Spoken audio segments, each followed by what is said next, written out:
This will be a day long remembered. Now I am the master. Welcome to another episode of Legends and Theories. And in this episode, I'm going to be talking about Wayland, and specifically Mount Tantus, I believe, which was Palpatine's secret cloning facility, and mainly focused in the Thrawn Trilogy. And I'm talking about it because it potentially showed up in the Bad Batch Finale, and as of now, I'm not sure if Lucasfilm has confirmed that was Mount Tantus and Wayland, or if it was Darrow, I believe, from a few episodes ago. But either way, I think that when we look at it,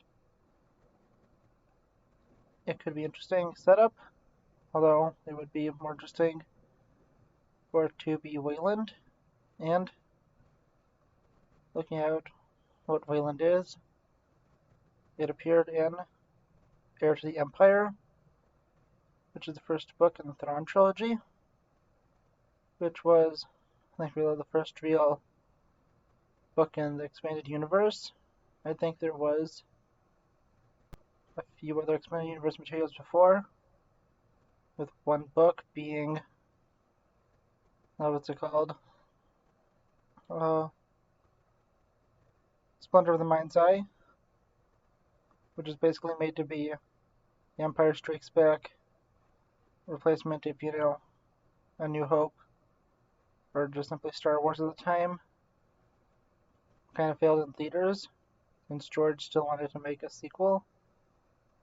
But that was supposed to be a very low budget sequel, and that's what I'm talking about here. Well, that's kind of appeared there. But the Thrawn Trilogy is important because it really, returned interest to Star Wars and started the expanded universe, really, which was big. It also, I think, kind of created Coruscant for the first time, based off of, George Lucas's concept, with, I think, Ralph McQuarrie and everyone in the pre-work for Return of the Jedi. And really, when watching it, I thought that it was, pretty interesting. It could be there. I'm not fully sure. But if this is there, it is important because if they are going to retell the Thrawn Trilogy, then they have one of the central places, and they could make an insane Jedi clone. Maybe even, instead of being Jorah's Sabayoth clone, it could be maybe a clone of someone else. Maybe it could be a clone of Ezra, or maybe someone else. I don't know, it could be thinking of people from canon, maybe Seyfo Diaz, maybe Qui-Gon. I don't know, I think that Seyfo Diaz would be cool, especially since, he created the Clone Army. But it could be someone along those lines, and really depending on who it is, it could be interesting, or it could be Sabayoth. Either way, I think that this could be setting up the Thrawn Trilogy. But to talk more about the facility specifically, it was used to make clones before people knew what the Clone Wars was. So at that time, I believe it was Spartan clones that were presumed to be used in the Clone Wars, but also they were fighting against the Republic in the war. And really that was something that kind of changed. And when watching it, I think that it was pretty interesting.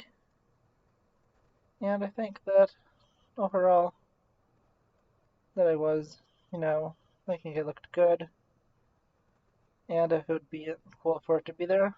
And as I said, I believe the clone was Jorus Sabayat, which is the clone's name because they put, I think they could double O in there.